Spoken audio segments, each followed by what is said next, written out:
আন্তরিক শুভেচ্ছা জানাই বন্ধুরা। কেমন আছো? ভালো আছো তো? আমার লেখা কেমন লাগছে কিছুই তো জানতে পারছি না, আমি পড়ে যাচ্ছি। তোমাদের জীবনের, আমি যেমন জীবন কথা নিয়েই গল্প লিখি, জীবন থেকেই গল্পগুলো উঠে আসে।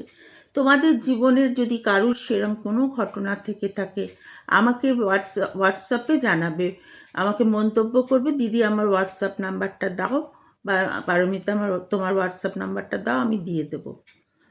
আমাকে হোয়াটসঅ্যাপে লিখে জানাবে, আমি সেই সূত্রটা ধরে একটা গল্প তৈরি করব। তার মধ্যে তো কল্পনার রং মেশাতেই হবে, কারণ সোজাসুজি তো ঘটনা লিখলে সেটা তোমার জন্যও ভালো হবে না, আমার জন্যও ভালো হবে না। কাজে থিমটা নেব, কি থিমের ওপর কি গল্প।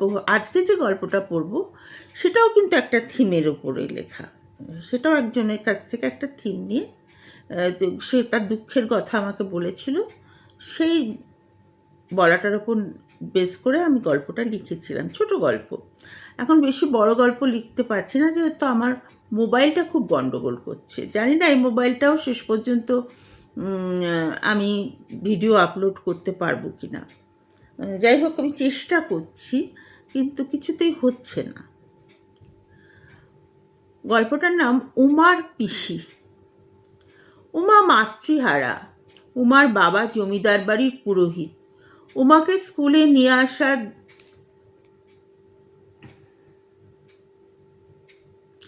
একটু দাঁড়াও, হারিয়ে গেল।